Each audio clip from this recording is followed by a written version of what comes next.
दोस्तों, अब एपिसोड 7 की शुरुआत में 2 साल पहले के समय को दिखाया जाता है, जहां एक लेडी बालकनी में खड़ी खड़ी किसी सोच में डूबी हुई थी और देखने में काफी कमजोर लग रही थी। तभी साइकिल से जा रहे एक स्टूडेंट को कार वाला टक्कर मार देता है और वो लेडी ये देखकर सहम जाती है। वहीं कार से एक घबराया हुआ आदमी बाहर निकलता है, जो डरा सहमा चारों तरफ देखता है और फिर चुपचाप अपनी कार में बैठकर वहां से भाग जाता है। वो लेडी ये देखकर चौंक जाती है, लेकिन उसने गाड़ी के नंबर देख लिए थे, जिसके बाद वो जल्दी से जाकर एक डायरी में नंबर नोट करती है। तभी उसे पुलिस को बुलाने का ख्याल आता है, पर मोबाइल कहाँ पर रखा था ये उसे याद नहीं होता, क्योंकि शायद उसे भूलने की बीमारी थी। इसलिए अब वो उस जख्मी बच्चे को संभालने के लिए भागती है, पर गेट के बाहर पड़े कांच के टुकड़े उसके पैर में लग जाते हैं और दर्द से कराहते हुए वो वहीं पर बैठ जाती है। अब उसे कुछ होता है और फिर अगले 1 घंटे तक वो वहीं पर बैठी रहती है। फिर 1 घंटे के बाद उसका पति आकर उसे संभालता है, पर तभी एम्बुलेंस की आवाज सुनकर उसे बच्चे का ख्याल आता है। अब दौड़कर वो उस हादसे वाली जगह पर जाती है, जहां उस बच्चे को एम्बुलेंस में डालकर ले जाया जा रहा होता है। वो लेडी ये देखकर फूट फूट कर रोने लग जाती है और उसका पति उसे संभालता है। इसके बाद कहानी प्रेजेंट में आती है, जहां उसका पति कोर्ट में बयान दे रहा होता है कि मैंने सुना वो बच्चा अस्पताल पहुंचते ही खत्म हो गया था। वो बेचारा तकरीबन 1 घंटे तक वहीं पर पड़ा रहा और मेरी बीवी इसे अपनी गलती मानने लगी, क्योंकि अगर टाइम पर इलाज होता तो शायद उसकी जान बच जाती। उसने ये मान लिया कि सब कुछ उसकी मनहूस बीमारी की वजह से हुआ है। ऊपर से वहाँ सुनसान जगह थी, इसलिए वहाँ पर कोई कैमरा नहीं था और हमारे पास सिर्फ मेरी बीवी की गवाही थी। वो हर पल उस मुजरिम को पकड़ने के बारे में सोचने लगी, इसलिए जब भी नींद खुलती तो वो उस हादसे को याद कर करके एक एक बात को अपनी डायरी में लिख लेती। साथ ही कोर्ट में कोई दिक्कत ना हो और सबके सामने वो ठीक से गवाही दे सके, इसलिए वो अपनी दवाई वक्त पर लेने लगी और याददाश्त बनाए रखने की पूरी कोशिश करती रही। आज मेरी बीवी की वजह से इस आदमी को पुलिस पकड़ पाई है। अब ये वकील जो भी सवाल पूछे उसका जवाब बहुत ध्यान से दीजिएगा। अब यून जाकर सवाल करता है कि हम कई बार मिल चुके हैं, लेकिन जब भी हम मिले तो मैंने अपना नाम बताया था, तो क्या आपको मेरा नाम याद है? पर उसके पास इसका कोई जवाब नहीं होता। अब यून बताता है कि उसका नाम यून है। फिर वो पूछता है, तो आपने कार का नंबर देखते ही तुरंत उसे डायरी में लिख लिया था? तो मिस चा हाँ में जवाब देती है। फिर वो पूछता है कि फिर आपने पुलिस को क्यों नहीं बताया? पर इसका अभी उसके पास कोई जवाब नहीं होता।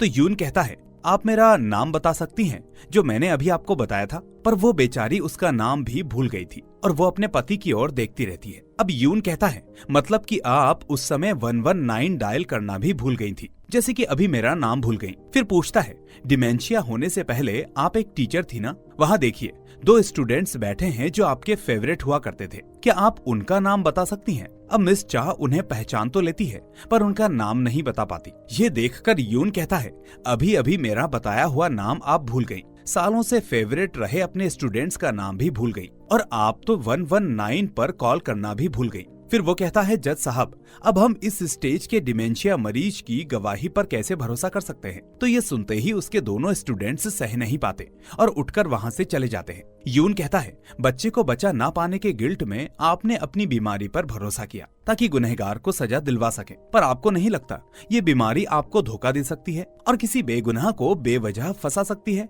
ये सुनते ही लेडी अपनी नजरें झुका लेती है। अब यूली में सभी पार्टनर्स और मैनेजिंग पार्टनर्स की मीटिंग होती है, जिसमें नायन बताती है कि अगला मुद्दा सैलरी सिस्टम के बारे में है, जो जितना काम करेगा उसे उतना ही पैसा मिलेगा। ये सुनकर कईयों की तो नींद उड़ जाती है तो कई इसके खिलाफ होते हैं, जिसमें डोयन भी अपना हाथ खड़ा करता है। जूनियर पार्टनर्स का कहना होता है कि बिना किसी को बताए आप इतना बड़ा फैसला कैसे ले सकती हैं? तो यून कहता है, तो फिर हम कब तक ये सब चुपचाप सहते रहेंगे? कब तक हमारे जूनियर्स कम फीस वाले केस में अपना खून पसीना बहाते रहेंगे? आप केसेस लाने के लिए मेहनत की बजाय बड़ी पहचान पर निर्भर हैं, इसीलिए आपको फीस भी कम करनी पड़ती है। फिर आप असली काम को अपने जूनियर्स पर छोड़कर खुद मार्केटिंग में लग जाते हो, सस्ते में काम उठाकर हम पर थोप देते हो। कभी देर रात में ऑफिस आकर देखिए, हमारे जूनियर्स अपनी नींद पूरी करने के लिए जमीन पर अखबार बिछाकर सोते हैं, फिर भी उनकी मेहनत को सराहा नहीं जाता। अब आप ही बताइए, ऐसे लॉ फर्म में कौन काम करना चाहेगा? उनमें से एक कहता है,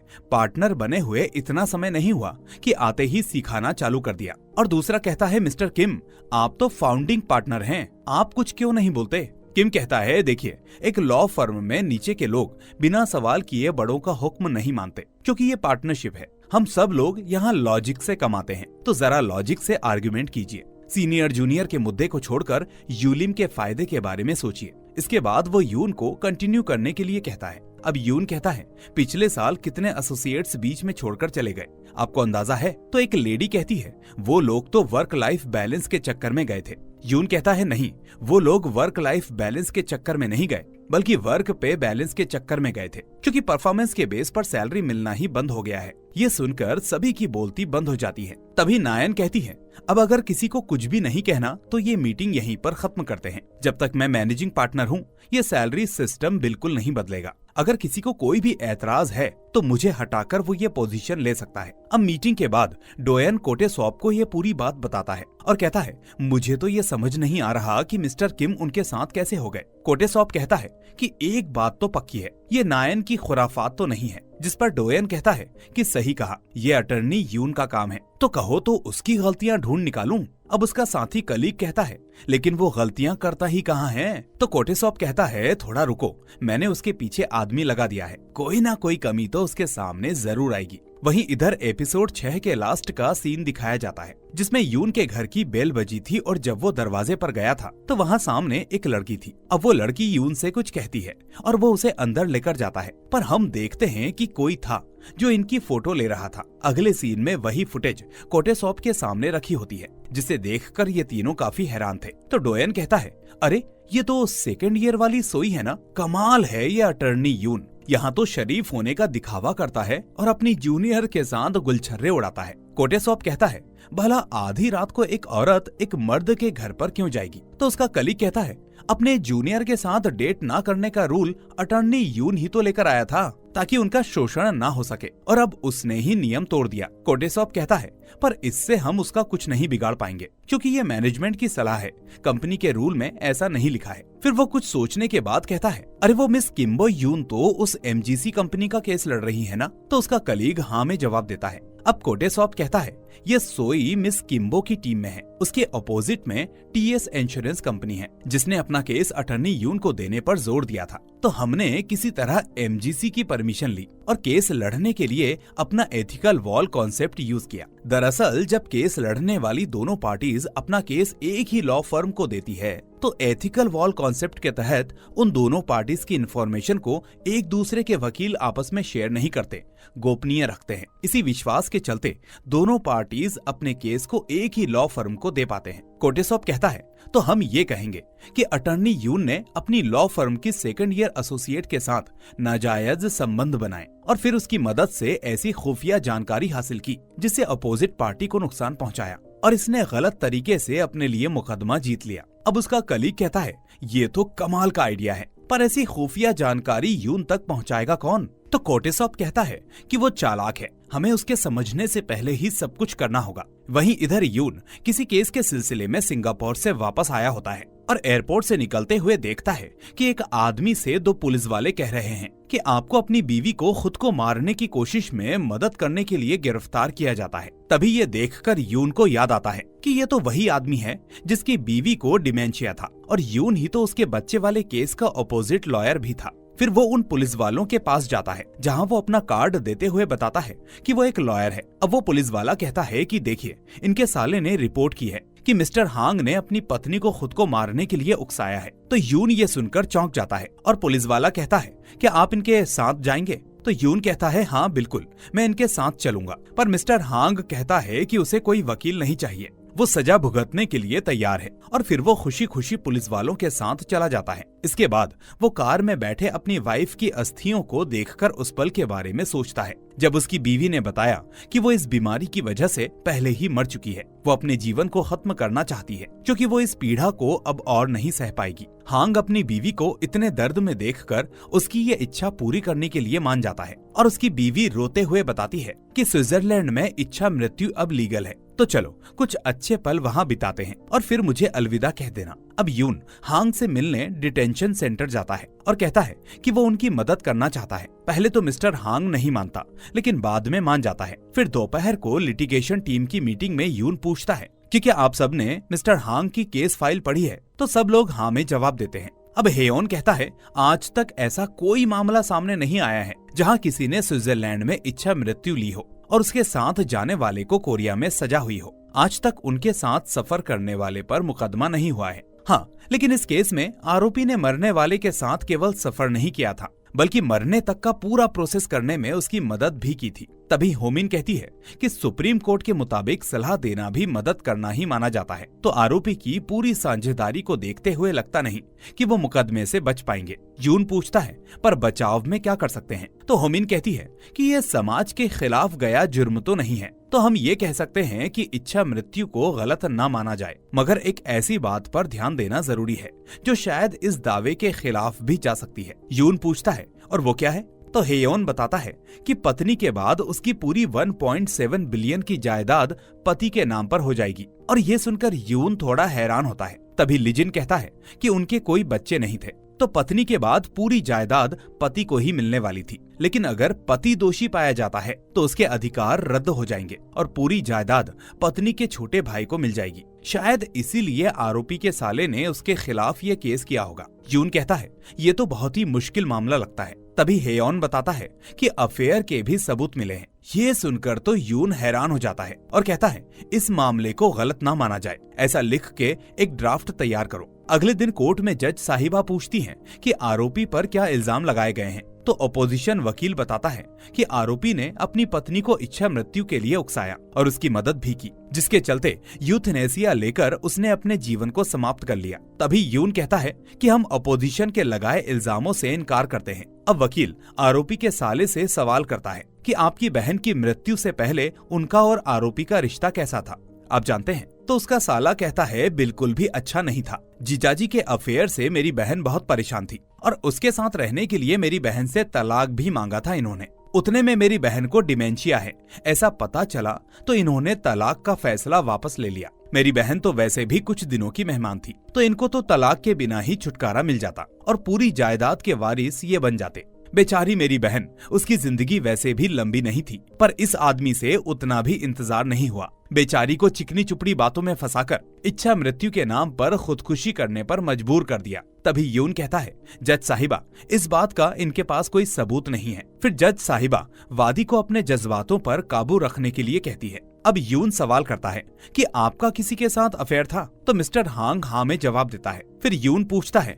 ये रिश्ता कब से कब तक चला? तो हांग बताता है कि यह रिश्ता मेरी पत्नी के डिमेंशिया का पता लगने से लगभग 1 साल पहले शुरू हुआ था और उसके बाद मैंने तुरंत वो रिश्ता खत्म कर दिया था। यून पूछता है, क्या आपने अपनी पत्नी से कभी तलाक मांगा था? तो हांग हाँ में जवाब देते हुए अपनी कहानी बताने लगता है कि जब उसने अपनी बीवी से तलाक मांगा था तभी उसकी बीवी ने बताया था कि उसे डिमेंशिया है और ये बात जानते ही वो अंदर से पूरी तरह से टूट गया। हालांकि उसकी पत्नी उसे तलाक देने के लिए राजी थी, पर वो खुद ही इसके लिए राजी नहीं था। अगले दिन तक वो बेचारी तलाक वाली बात भी भूल चुकी थी। दरअसल वो पिछले 1 साल से यही सोचता रहा कि शायद उसकी बीवी अब उससे प्यार नहीं करती, पर वो ये नहीं जान पाया कि उसका ऐसा व्यवहार डिमेंशिया के चलते हो गया है। काश कि वो पहले इसके बारे में जान गया होता तो शायद उसकी बीमारी के बढ़ने से पहले ही उसका इलाज शुरू हो जाता और शायद वो ठीक भी हो जाती। यून पूछता है कि इच्छा मृत्यु के समय आप उनसे प्यार करते थे? तो वो कहता है, हाँ प्यार करता था, इसलिए उसका फैसला मैंने कबूल कर लिया।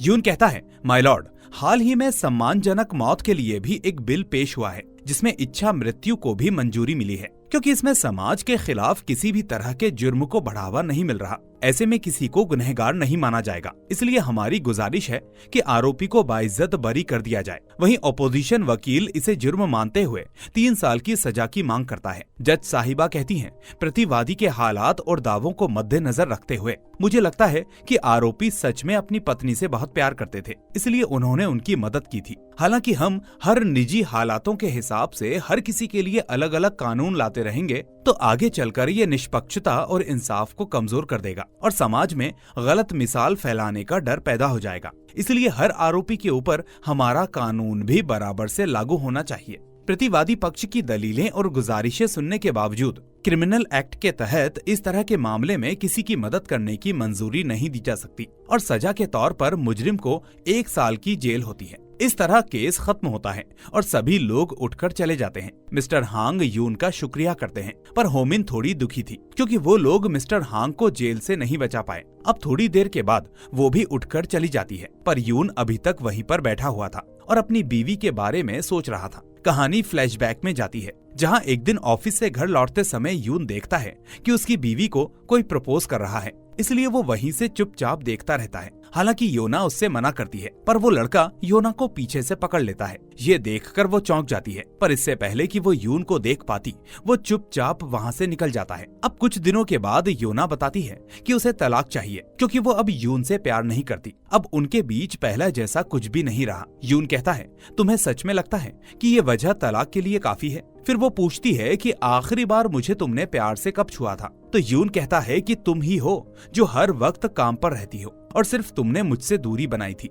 इसलिए मैंने भी सोचा कि चलो थोड़ा वक्त दे देता हूँ। तो वो कहती है कि उस दिन घर के सामने मैंने तुम्हें देख लिया था, कोई और मुझे अपनी बाहों में भर रहा था और तुम मुंह फेर कर चले गए थे। तो यून कहता है कि मैं तुम्हें किसी और के एक तरफा जज्बातों के लिए दोषी नहीं मानता, तुम्हें शर्मिंदा होने की जरूरत नहीं है, मुझे तुम पर कोई शक नहीं है। तो वो कहती है कि मैं शर्मिंदा हूँ भी नहीं, प्यार नहीं करती मैं उससे, लेकिन उसे दूर भी नहीं किया, क्योंकि उससे मिलकर मुझे 10 साल पहले वाले तुम याद आ गए, लेकिन अब हमारे बीच प्यार नहीं रहा। तो यून कहता है, प्यार कम नहीं हुआ, बस प्यार करने का तरीका बदल गया है, प्यार तो हमेशा बढ़ता ही गया है। पर योना उसकी बात नहीं समझ पाती और कुछ दिनों के लिए मॉम डैड के पास जा रही हूँ ऐसा बोलकर चली जाती है। अब कहानी प्रेजेंट में आती है, जहाँ यून कॉल करके योना को मिलने बुलाता है। वो पहले से उसका वेट कर रहा होता है और योना आते ही हैरान होकर पूछती है कि क्या हुआ, हमारे तलाक के बाद आज पहली बार तुमने खुद से कॉल किया है? तो यून कहता है, आज मैं एक आदमी से मिला जिसकी बीवी को भूलने की बीमारी थी और उसने इच्छा मृत्यु को चुना।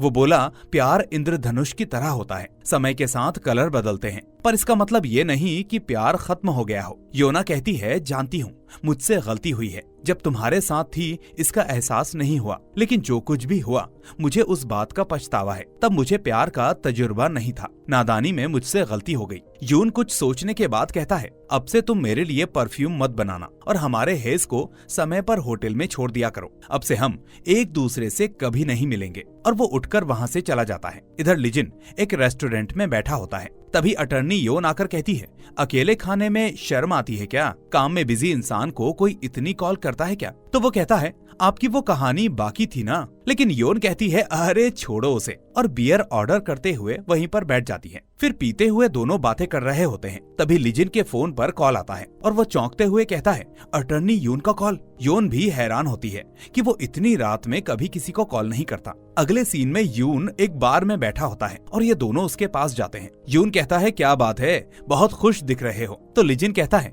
अरे रात में इस वक्त तुझे मेरी याद आएगी तो खुशी होऊंगा ना। तो योन कहती है, मैं भी आई हूँ, चलेगा ना? तो यून मुस्कुराते हुए कहता है, हाँ बिल्कुल चलेगा। फिर लिजिन कहता है, तुम दोनों तो आज पहली बार साथ में पीने वाले हो। तो योन कहती है, नहीं, यूलिम से पहले मैं इनकी पैरा लीगल थी, तो कंपनी की पार्टीज में कई बार साथ में पी चुकी हूँ, और सबसे बड़ी बात, मेरे वकील बनने में इन्हीं का तो हाथ है। लिजिन हैरान होता है और जानना चाहता है कि वो यून को पहले से कैसे जानती है। तो योन बताती है कि बचपन में ही उसके पापा गुजर गए थे और उसकी माँ ने काफी मुश्किलें झेलकर उसे बड़े कॉलेज में पढ़ाया, पर उसी बड़े कॉलेज में गलत इंसान से रिश्ता जुड़ गया और उसके बच्चे की माँ बन गई। पति और ससुराल वालों के तानों से और बदसलूकी के साथ अपनी बेइज्जती को सह रही थी, लेकिन एक ही चीज ने मुझे तोड़ा, जब मेरी बेटी ने ही मुझे नीचा दिखाया। मैं उनसे बदला लेना चाहती थी, या फिर शायद इस नाइंसाफी के खिलाफ आवाज उठाना चाहती थी। इसलिए मैं एक वकील से मिलने गई और वो थे मिस्टर किम, और मैं उस दिन अपनी लाइफ के मसीहा से मिली। लिजिन कहता है, मतलब कि आपके लिए मिस्टर किम एक मसीहा है? तो वो कहती है कि नहीं, उनके बगल में बैठे अटर्नी यून। तुम तो जानते ही हो मिस्टर किम कैसे हैं, फीस नहीं दे पाऊंगी ये सुनते ही मुकर गए। लेकिन अटर्नी यून ने मेरी कहानी सुनकर मेरी मदद करने का फैसला किया और फिर समझाया कि बदला कैसे लेते हैं। अब कहानी फ्लैशबैक में जाती है, जहां योन रोते हुए कह रही होती है कि उसके पास फीस के पैसे नहीं है, क्या वो बाद में फीस चुका सकती है? तो यून कुछ सोचने की बात कहता है, गंदगी में रहने वाले लोगों से बदला लेने का सबसे अच्छा तरीका है वहाँ से खुद को दूर ले जाना। अगर तुम चाहो तो वहाँ से निकलने में मैं तुम्हारी मदद कर सकता हूँ। अब कहानी प्रेजेंट में आती है और आज भी इस पल को याद करके योन के चेहरे पर मुस्कान आ जाती है। लिजिन कहता है, क्या बात है, आंखों में आंसू आ गए। तो योन कहती है, यार जब भी मैं इस पल के बारे में सोचती हूँ ना तो रो पड़ती हूँ। तो चलो यून सर के नाम एक ड्रिंक हो जाए। और फिर ये तीनों बैठकर पीने लगते हैं। अब देर रात में होमिन यून के ऑफिस में जाती है और देखती है कि यून नहीं है तो उसे मस्ती सूझती है और खुद ही यून बनकर उसकी नकल करते हुए कहती है, तुम्हारा जवाब नहीं मिस होमिन, क्या ड्राफ्ट बनाया है। मेरी जूनियर बनने के लिए तुम पूरी तरह से तैयार हो। उसकी नौटंकी रुकने का नाम ही नहीं लेती। तभी अचानक यून की आवाज आती है कि ये एक्टिंग कब तक चलने वाली है। अब ये सुनकर वो डर के मारे सिमट जाती है। फिर वो लड़खड़ाती आवाज में पूछती है, अटर्नी यून, आप यहाँ पर कब आए? तो वो कहता है, तुमसे काफी पहले। होमिन डरते हुए कहती है, पर आप इस वक्त यहाँ पर कैसे? तो वो कहता है कि मेरा घर जाने का मन नहीं किया। होमिन परेशान होते हुए पूछती है, पर ऐसा क्यों? घर पर कुछ हुआ है क्या? तो वो कहता है, क्या होगा, घर पर कोई है ही नहीं। ये सुनकर होमिन का मूड भी खराब हो जाता है और वो पूछती है, क्या आप चाय पियेंगे? और ये दोनों जाकर चुपचाप बैठ जाते हैं। होमिन कहती है, क्या हुआ सर, कुछ हुआ है क्या? बताकर देखिए, शायद आप बेहतर महसूस करें। मेरे साथ भी ऐसा ही हुआ था जब उस दिन आपसे माँ के बारे में बात की थी। तो यून कहता है, समझा पाना मुश्किल है। होमिन कहती है, मुझे नहीं लगता, आप तो बातें करने में माहिर हैं, आपके लिए समझा पाना मुश्किल नहीं होगा। हमेशा मेरी ही बात सुनते रहते हैं, कभी अपनी भी सुनाकर देखिए, मुझे सुनने का मौका तो दीजिए। ये सुनकर यून कुछ सोचने के बाद बताता है कि उसका 3 साल की डेटिंग और 7 साल की शादी के बाद तलाक हो गया। कुछ साल बाद उसने फिर से शादी की और वो प्रेग्नेंट है। मैं ज्यादातर किसी से बात नहीं करता, पर उसके साथ ऐसा नहीं था। मैं उसे अपने दिल की सारी बातें बताता, कभी कभी तो कुछ भी उटपटांग बातें करता। तलाक के बाद उसके लिए वो जज्बात भी खत्म हो गए, लेकिन मुझे ऐसा लगा कि पहले की योना और आज की योना में जमीन आसमान का फर्क है। वो अब जैसी है उसे जाने देना आसान था, पर वो पहले जैसी ही रहती तो शायद उसे भुला नहीं पाता। लेकिन आज लगता है कि उसके लिए जो थोड़े बहुत जज्बात थे वो भी खत्म हो गए। होमिन कहती है, लगता है आपने सब कुछ छोड़ दिया है और आपका दिल खोखला महसूस कर रहा है क्योंकि उनकी जगह खाली हो गई है। लेकिन वो इंसान जो आपके अतीत में था उसकी जगह कोई और जरूर लेगा। फिर यून पूछता है, ऐसा हो सकता है? तो वो कहती है, हाँ बिल्कुल, अकेलापन भी दूर हो जाएगा, इससे घबराइए मत, समय के साथ सब ठीक हो जाएगा। अब यून कहता है, तो ठीक है, मैं चलता हूँ, और जाने से पहले होमिन का शुक्रिया करता है। अब ये सुनते ही होमिन के चेहरे पर मुस्कान आ जाती है। इधर लिजिन और योन दोनों टल्ली होकर घर पहुँचते हैं। योन कहती है, तुम्हें आने की क्या जरूरत थी, मैं अकेले ही आ जाती ना। तो लिजिन कहता है, मुझे भी तो एहसान चुकाने दीजिए, हमेशा आप ही मुझे घर छोड़ती हैं। अब योन उसे अपने घर जाने का बोलकर खुद रूम में चली जाती है। फिर थोड़ी देर के बाद कपड़े बदलकर पानी पीने के लिए आती है तो लिजिन को सोफे पर सोता हुआ देखकर जोर से चिल्लाती है। वो पूछती है, तुम घर क्यों नहीं गए? तो वो कहता है कि मेरा घर बहुत दूर है और मैं नशे में हूँ, सुबह होते ही चला जाऊंगा ना। तो वो ठीक है बोलकर अपने रूम में चली जाती है। फिर सुबह जब योन की आंखें खुलती हैं तो वो देखती है कि उसकी मॉम खाना पका रही है। वो ये देखकर बहुत खुश होती है कि तभी उसे लिजिन का ख्याल आता है और वो पूछती है कि माँ, वो लड़का जो यहाँ सोया था वो चला गया क्या? फिर खुद ही कहती है कि चला ही गया होगा, कम से कम आपके हाथ का बनाया खाना तो खा जाता। अब उसकी माँ कहती है, तुम 20 साल की हो चुकी हो पर अब भी बच्चों की तरह हरकतें करती हो। और ये सुनते ही योन को एहसास होता है कि उसकी माँ तो जब वो 23 साल की थी तभी गुजर गई थी, मतलब कि ये उसका एक सपना था। अब वो बेचारी फूट फूट कर रोने लग जाती है। उसकी आवाज सुनकर लिजिन उसके रूम में आकर पूछता है, क्या हुआ, कुछ बोलिए ना। तो वो रोते हुए कहती है, बिना इजाजत के मेरे कमरे में कैसे आए, जाओ सो जाओ। तो लिजिन पूछता है, मैं आपके पास यहीं पर सो जाऊं? तो योन उसे मना करती है और बाहर जाकर सोने के लिए कहती है। लिजिन कहता है, जब मैं किसी को रोते हुए देखता हूँ तो मेरा भी रोने का मन करता है। योन समझ जाती है कि ये नहीं मानने वाला और चुपचाप सो जाती है। फिर लिजिन भी उसके बगल में सोते हुए कहता है, पता नहीं मैं ऐसा क्यों हूँ।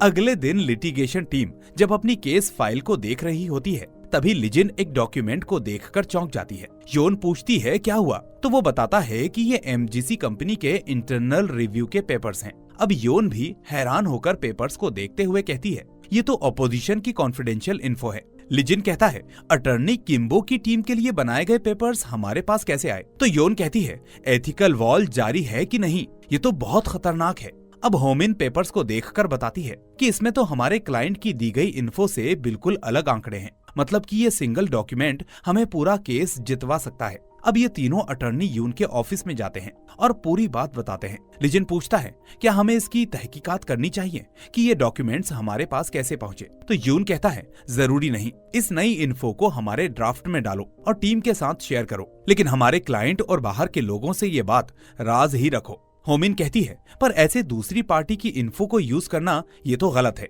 पर यून कहता है कि जैसा मैंने कहा वैसा ही करो। अब रात में एक एसोसिएट चुपके से यून के ऑफिस में जाता है और उनके बनाए नए ड्राफ्ट की कॉपी बनाकर अपने साथ ले जाता है। अगले दिन कोटेसॉप उसी कॉपी को देखकर कहता है, बढ़िया काम किया तुमने, अब जाओ, मैं तुमसे बाद में मिलता हूँ। उसके जाते ही वो कहता है कि मुझे लगा ही नहीं था कि यून इसका यूज करेगा। उसका कलीग कहता है वो जीतने के लिए कुछ भी कर सकता है। अब डोयन पूछता है, तो क्या हम पार्टनर्स की मीटिंग बुलाएं?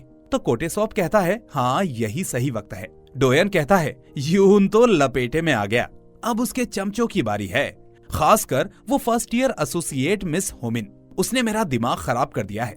इस पर कोटेसॉप कहता है, औरतों से दूर रहो, तुम पर इसलिए भरोसा करता हूँ क्योंकि तुम औरतों से दूर रहते हो। दोपहर में योन की सास अपने बेटे के साथ हल्ला मचाते हुए आती है और योन को बेइज्जत करने की पूरी कोशिश करती है।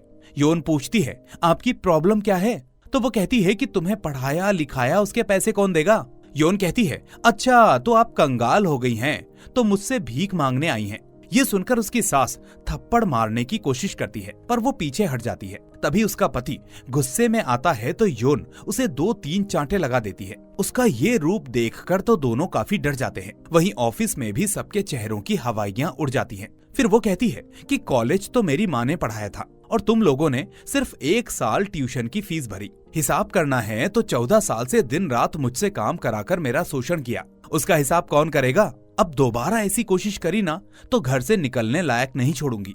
और फिर गुस्से में वो अपने ऑफिस में चली जाती है। अब थोड़ी देर के बाद लिजिन उसके ऑफिस में आकर पूछता है, आप ठीक तो है ना? तो वो कहती है, मुझे क्या होगा? लिजिन कहता है, तो आज रात डिनर पर चलें? तो वो कहती है कि मेरे पीछे अपना वक्त क्यों बर्बाद कर रहे हो, किसी के साथ डेट पर जाओ और शादी कर लो। फिर चुपचाप उठकर वो वहाँ से चली जाती है। अब ऑफिस से बाहर आकर दीवार के पास खड़ी हो जाती है। लिजिन अब भी ऑफिस में ही था और कहानी यहाँ से फ्लैशबैक में जाती है। हम देखते हैं कि लिजिन को नींद नहीं आ रही थी और वो खुद से यही कहता है, सोच सोच के थक गया पर समझ नहीं आ रहा कि आपने ऐसा कौन सा बुरा सपना देखा होगा। तभी योन अपनी आंखें खोलती है तो वो चौंकते हुए कहता है, मैंने आपको जगा दिया क्या? अब योन कहती है, बाहर जाकर सो जाओ। और जब वो उसकी बात नहीं मानता तो धक्का मारकर उसे बेड से नीचे गिरा देती है। लिजिन कहता है, कमाल करती हैं आप भी, ठीक है मैं बाहर जाता हूँ। फिर कहानी प्रेजेंट में आती है और योन चुपचाप चली जाती है। वहीं इधर मीटिंग रूम में मिस्टर किम कहते हैं, आखिर अचानक पार्टनर मीटिंग बुलाने की क्या वजह थी?